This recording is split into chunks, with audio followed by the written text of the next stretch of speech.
Post-game press conference. I wanted to chat about some of the changes to this car and how it drives a lot better now.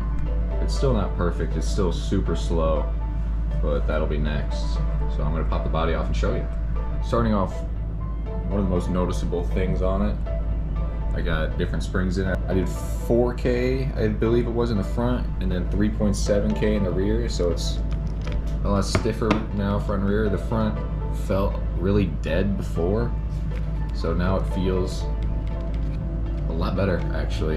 Another thing I did is the aluminum turnbuckles from Traxxas, and I re-shimmed it, so I put one of the spacers that came with like all these on that plastic sheet with the car. I re-shimmed it, so I put an extra spacer in between the front tie rod and the turnbuckle on each side, and that got the steering to be a lot more parallel. I cut the bump stops off of the knuckles so it doesn't hit the lower control arm, so now there's a lot more angle.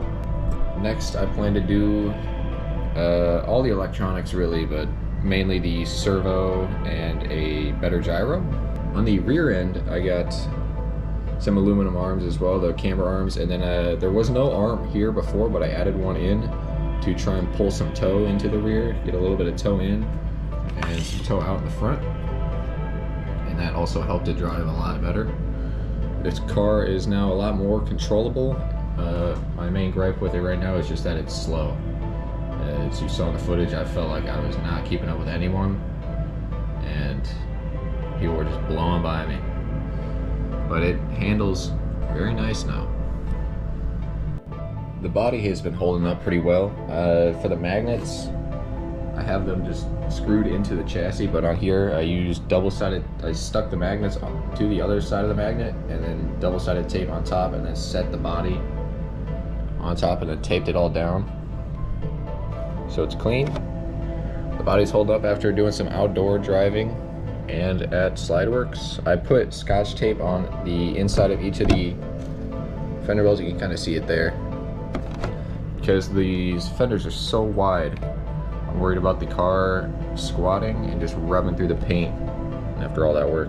So that's to help protect it.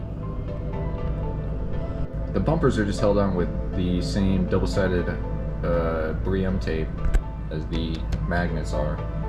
And I thought these, I would have knocked at least one of these off at Slideworks, but I did not at all. They held on just fine, even with all the crashing.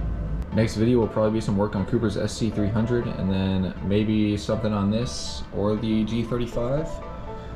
Next for this is all the electronics, like I mentioned. I could easily do a whole video on that, and some light stuff on the G35 coming up.